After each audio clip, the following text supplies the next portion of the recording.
Hi developers, welcome back to code step by step. My name is Anil. Angular के इस part में हम लोग बात करने वाले हैं कि एपीआई किस तरीके से कॉल कर सकते हैं एंगुलर एप्लीकेशन के अंदर।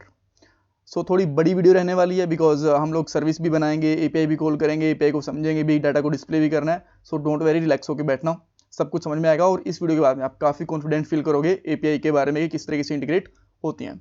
तो सबसे पहले मैं आपको ये बताऊंगा एपीआई होती क्या है, ये मैं आपको शॉर्ट में बताऊंगा, क्योंकि अगर मैं डिटेल में बताने लग गया तो ये अपने आप में ही 5-6 मिनट का टॉपिक है, तो ये पूरी वीडियो तो आइए ही खा जाएगा। इसके लिए मैंने एक अलग से वीडियो बना रखी है, उसका लिंक मैं डिस्क्रिप्शन बॉक्स में डाल दूंगा अगर आपको डिटेल में वो चीज़ देखनी है तो।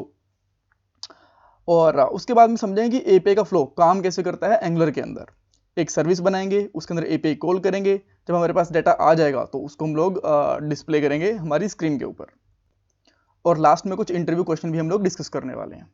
स्टार्ट करते हैं फर्स्ट क्वेश्चन कि एपीआई क्या होती है। जब भी आपको डेटाबेस से एंगुलर के अंदर कुछ भी डिस्प्ले करना होता है तो वो डाटा आता है आपका एपीआई के थ्रू। आपको ध्यान रखना है, एंगुलर कभी भी डेटाबेस से कनेक्ट नहीं होती है। अगर आपसे कोई डायरेक्टली पूछे ना कि आप एंगुलर को डेटाबेस से कनेक्ट कैसे करोगे, आप बोलना एपीआई के थ्रू। डायरेक्टली कभी भी हम लोग एंगुलर और डेटाबेस को कनेक्ट नहीं कर सकते हैं। ठीक है, ये आपको बात समझ में आ गई। उसके बाद में इसके फ्लो को समझते हैं। देखो, ये हमारा कंपोनेंट होता है जिसके अंदर हम लोग डाटा को डिस्प्ले करते हैं। मान लीजिए कि ये डाटा है हमारे पास, ये एपीआई को कॉल करके दिखाऊंगा मैं आपको, जैसे कि नेम है और ये कुछ पासवर्ड, आईडी, ईमेल एड्रेस वगैरह हैं। इनको आपको डिस्प्ले करना है अपने इस वाले कंपोनेंट के ऊपर यहाँ पे। तो ये कहाँ पे डिस्प्ले होगा? कंपोनेंट में। सर्विस के अंदर हमारी एपीआई को कॉल करेंगे, और सर्विस में एक एचटीटीपी मॉड्यूल होता है उसके अंदर, इन बिल्ड होता है ये। इसके अंदर हमें कुछ काम करने की जरूरत नहीं होती, ये एपीआई को कॉल करता है। और कहाँ से कॉल करता है? सर्वर से। ये जो 3 पार्ट है, जो ये मैंने एक ब्लू कलर का बॉक्स ले रखा है ना पूरा बड़ा, ये एंगुलर के अंदर ही होता है। और ये सर्वर कोई भी लैंग्वेज हो सकती है, ये नोड भी हो सकती है, जावा भी हो सकती है, पीएचपी भी हो सकती है, सर्विसेज किसी के अंदर भी बन सकती हैं। सर्विसेज और एपीआई एक ही बात है, और वो कहाँ से मिलती है हमें? सर्वर से। ठीक है, आपको बेसिक चीजें समझ में आ गई। अब हम लोग एक सर्विस बनाते हैं फटाफट से। सर्विस हम लोग कहाँ बनाएंगे? ऑब्वियसली टर्मिनल ओपन करेंगे, और जैसे मैंने आपको लास्ट वीडियो में बताया था, सर्विस हम लोग एक सर्विस वाले फोल्डर के अंदर रख लेते हैं। अदरवाइज काफ़ी सारी सर्विस हो जाएंगी तो यहाँ पे हमें देखने में प्रॉब्लम होगी, सारी सारी फाइल्स यहाँ पे ओपन हो जाएंगी। यहाँ पे लिखेंगे NG फॉर जनरेट और सर्विस, और सर्विस का नाम, सर्विस का नाम बेसिकली हम लिख सकते हैं यूज़र डेटा, और इसको एक फोल्डर में रखेंगे। यहाँ पे मैं रख सकता हूँ बेसिकली सर्विसेज, क्योंकि सर्विस के अंदर काफ़ी सारी सर्विस हो सकती है। अब यूजर डाटा हो सकता है, या फिर हम लोग कोई प्रोडक्ट का डाटा लेके आना चाहते हैं, या फिर कुछ इंप्लॉयज़ का और किसी का डाटा लेके आना चाहते हैं। सारी सारी सर्विस यहाँ पे रहेंगे, तो इसलिए सर्विसेज। और यहाँ पे यूजर डाटा नहीं, यूजर्स डाटा आएगा, बिकॉज काफ़ी सारे यूजर्स हो सकते हैं हमारे, तो इसलिए हमें कई बार नाम को भी थोड़ा सोच समझ के रखना चाहिए, वो हमारे फ्यूचर में अच्छा रहता है। और हमें इससे जो कोई और डेवलपर हमारा कोड देखता है उसको भी लगता है कि हाँ, किसी सही बंदे ने, समझदार बंदे ने कोड करा होगा। ठीक है, मैं एंटर करता हूँ। जैसे मैं एंटर करूंगा, यहाँ पे एक फोल्डर और उसके अंदर 2 फाइल जनरेट हो जाएंगी, एक सर्विस की होगी और एक सर्विस को टेस्ट करने के लिए होगी। ठीक है, अब आते हैं हम लोग हमारी HTTP सर्विस के अंदर, और इसके अंदर एपीआई को कॉल करते हैं। जब भी आप एपीआई को कॉल करते हो, आपको सबसे पहले तो एक HTTP का मॉड्यूल होता है, वो इंपोर्ट करना होता है। सबसे पहले हम लोग वही इंपोर्ट करते हैं। उस मॉड्यूल का नाम है HTTP क्लाइंट। यहाँ पे आपको लिखना है इंपोर्ट समथिंग फ्रॉम @angular के अंदर कॉमन के अंदर होता है HTTP, और इसके अंदर से आती है हमारा HTTP not backend, HTTP client.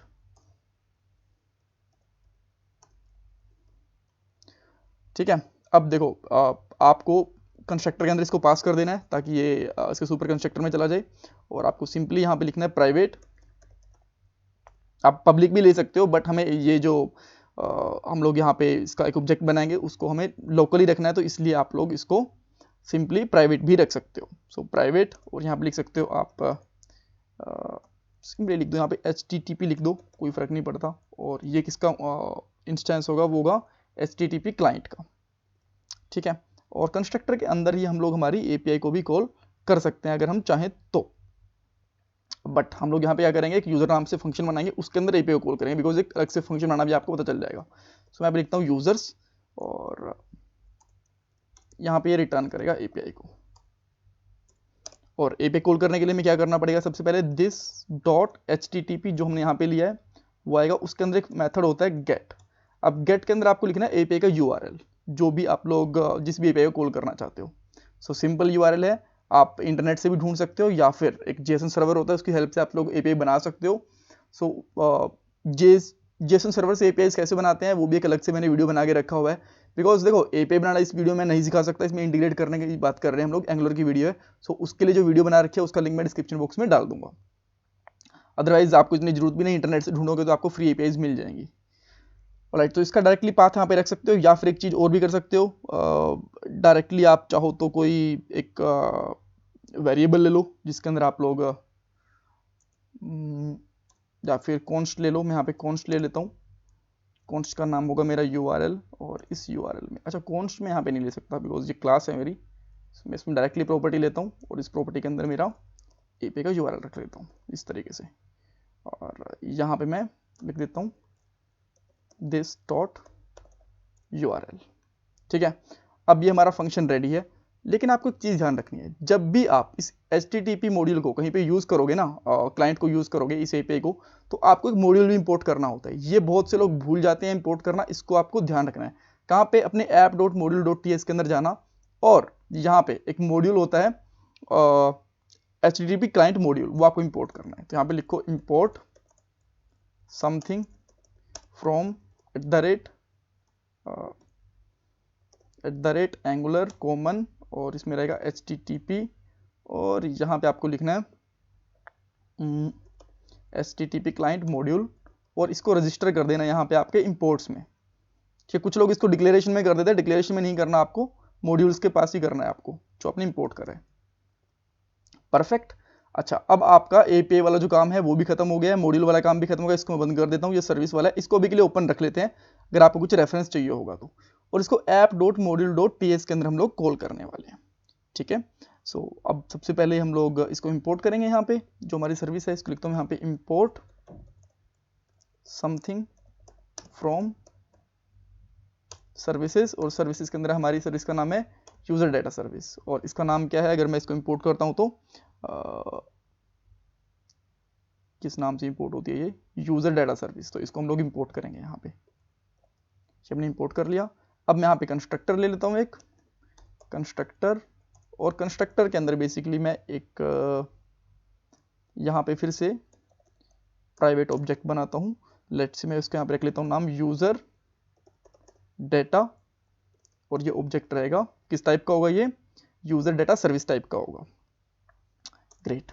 सो अब आपको क्या करना है, इसके अंदर चाहो तो कंसोल भी करवा सकते हो इस सर्विस को, बट सर्विस इसको हमें कंसोल करवाने की जरूरत नहीं, हम डायरेक्टली कॉल करते हैं। तो आपको क्या करना है, यूजर डेटा जो लिया हुआ है डॉट यूजर, जो हमारे फंक्शन का नाम है, डॉट, ये बेसिकली इसके अंदर एक सब्सक्राइब फंक्शन होता है, वो आपको कॉल करना होता है। ठीक है, ये इस तरीके से। ठीक है, अब सब्सक्राइब क्यों करते हैं हम, क्योंकि इससे ना देखो ये एक कुछ लोग काफ़ी थोड़ा सा इसको उलझा के बताते हैं कि सब्सक्राइब वगैरह क्या होता है। सब्सक्राइब कुछ नहीं होता। सब्सक्राइब आपको ये बताता है कि इस एपीआई को का जो कॉल है उसका डाटा हमें इस वाले कंपोनेंट में यूज़ करना है। अगर आप ये वाला पाथ ऐप कंपोनेंट में, फूटर कंपोनेंट में, जहां जहां भी लगाओगे ना, आपकी एप्लीकेशन जो आपकी सर्विस है ना, उसका डाटा उस कंपोनेंट में जाएगा। जो फालतू कंपोनेंट होते हैं उनमें वो डाटा नहीं जाएगा। ठीक है, सब्सक्राइब करने के बाद में क्या करना है, यहाँ पे ये बेसिकली कॉल बैक फंक्शन होता है। तो इसको आप लोग कैसे यूज़ करोगे, इस तरीके से यूज़ करोगे, और यहाँ से आप डाटा निकाल पाओगे। कोई भी इसका वेरिएबल का नाम रख दो, डाटा रख दो, रिजल्ट रख दो, जो भी आपको रखना है। और यहाँ पे मैं सिंपली रख लेता हूँ यूजर्स एक प्रॉपर्टी ले लेता हूँ जिसमें एनी टाइप का डाटा हो सकता है अभी के लिए। और यहाँ पे मैं लगाऊंगा this dot users equal to data. अब इसमें डाटा आ चुका है। अगर आप चाहो तो यहाँ पे प्रिंट भी करवा सकते हो। यहाँ पे इसको प्रिंट करवा के दिखाता हूँ, console.warn, और यहाँ पे लिख सकते हो आप लोग यूजर्स। ठीक है, और अब देखते हैं हमारे पास क्या हमें मिल रहा है। यहाँ पे आते हैं, ओके लेट मी चेक ये अनडिफाइंड क्यों आ रहा है।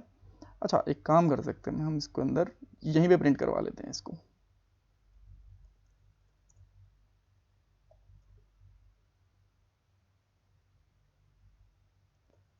और इसके अंदर जो डाटा आ रहा है ना, उसी को हम लोग प्रिंट करवा सकते हैं डायरेक्टली। यहाँ पे लिखूंगा मैं डाटा कोमा डाटा, इसमें पता चलेगा डाटा के अंदर क्या आ रहा है।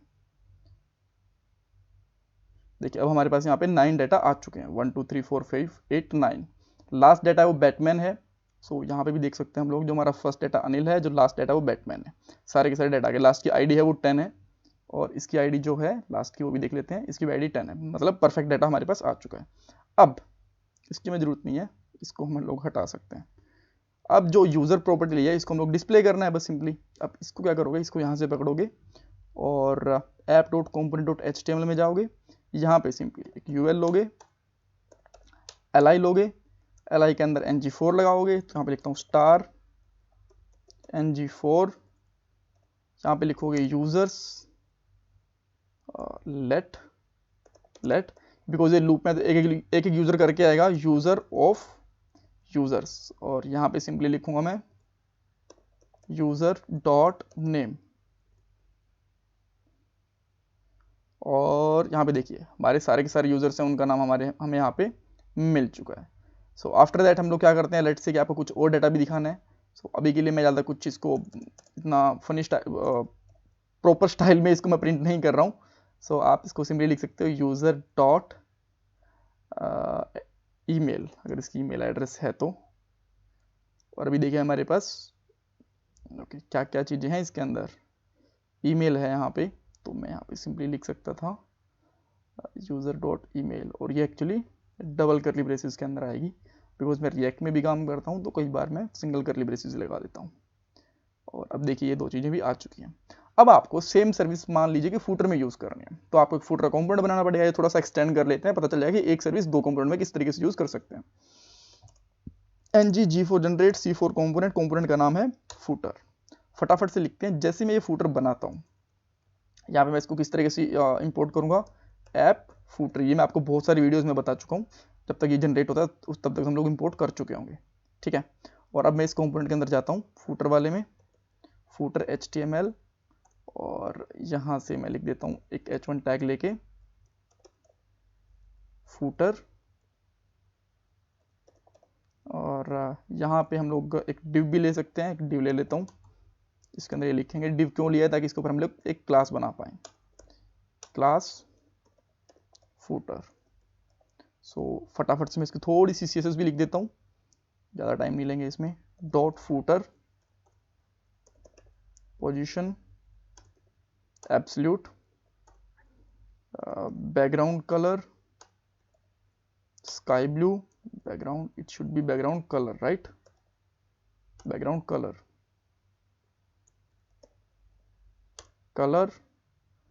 रख सकते हैं हम लोग, स्नो रख लो, दैट्स ओके। आफ्टर दैट इसके अंदर क्या रहेगा, padding 2 pixel, with let's say 99%, और उसके बाद में हम लोग क्या कर सकते हैं, विथ हो गई है बॉटम 0, एंड लेट्स सी क्या हमारा फूटर बॉटम में आ रहा है, जी हमारा फूटर बॉटम में आ गया है। सो अब क्या करते हैं, इसको थोड़ा सा जो फूटर है इसके अंदर हम लोग डाटा लेके आते हैं। सो वो कैसे लेके आना है आपको, जस्ट सेम सर्विस के लिए ज़्यादा कुछ नहीं करना, आप इस टर्मिनल को हटा सकते हो, अब इसकी में ज़रूरत नहीं है। सो जो ऐप के अंदर हमने कंस्ट्रक्टर लिया था ना, ये पूरा का पूरा उठा लो इस तरीके से, ताकि हमें दोबारा कोड ना करना पड़े और आपको पता भी चल जाए कि दो कंपोनेंट में किस तरीके से यूज़ करना है। सो यहाँ पे आऊँगा और इसको हम लोग इस तरीके से जस्ट पेस्ट कर देंगे। अब यहाँ पे फूटर कंपोनेंट के ऊपर ऐड क्यों दे रहा है, अच्छा इसको ये कह रहा है कि इसको इंजीनियर चाहिए, दैट्स ओके, ठीक है, अभी हम रख देते हैं। और अब इसको हमें इंपोर्ट भी करना पड़ेगा, इंपोर्ट करने के लिए मैंने इसको ऊपर से इंपोर्ट कर लिया, और अब हमें जो यहाँ पे ULLI लिया था वो भी ले लेंगे, और फूटर वाला कंपोनेंट है उसमें यहाँ पे डिस्प्ले कर देंगे कुछ इस तरीके से। और अब देखिए ये डाटा परफेक्टली हमें दिख भी रहा है ऊपर भी नीचे भी। लेट्स से कि ऊपर आपको दोनों चाहिए और नीचे आपको जस्ट ईमेल एड्रेस चाहिए, तो वो भी रख सकते हो। थोड़ा स्टाइल वगैरह कुछ ऐड करना चाहो, टेबल वगैरह, या फिर और तरीके से, तो आपकी मर्जी है, जैसे मर्जी ऐड कर लो। Thank you so much for watching this video. Channel को सब्सक्राइब करना बिल्कुल भी मत भूलना। अच्छा हाँ, इंटरव्यू क्वेश्चंस तो रह गए हैं। इंटरव्यूज में क्या क्या क्वेश्चंस आ सकते हैं इसके अंदर से, पहली बात तो आपसे ये पूछा जा सकता है कि API कॉल करने के लिए आपको क्या करना पड़ता है। आप बोल सकते हो एक सर्विस बना के उसके अंदर HTTP कॉल करनी पड़ती है, और उसके लिए हमें HTTP मॉड्यूल भी इंपोर्ट करना पड़ता है हमारी मॉड्यूल वाली फाइल के अंदर। सेकंड क्वेश्चन ये हो सकता है कि एपीआई होती क्या है। इसके लिए मैं आपको ऑलरेडी बता चुका था इसका आंसर, और डिटेल के लिए मैं एक और जो मेरी वीडियो है उसका लिंक मैं डिस्क्रिप्शन बॉक्स में दे दूंगा, आप देख लीजिएगा। थर्ड क्वेश्चन इसके अंदर ये हो सकता है कि एपीआई कितने टाइप की होती है। ये थोड़ा इंपॉर्टेंट क्वेश्चन है। आप कह सकते हो कि गेट मेथड होता है एपीआई के अंदर, पुट मेथड भी होता है, पोस्ट मेथड भी होता है, पैच मेथड भी होता है। सो ये 3-4 एग्जांपल दे देना, यूजर सामने वाला आप समझ जाएगा कि हाँ आपको अच्छा खासा आइडिया है एपीआई का। Thank you so much for watching this video.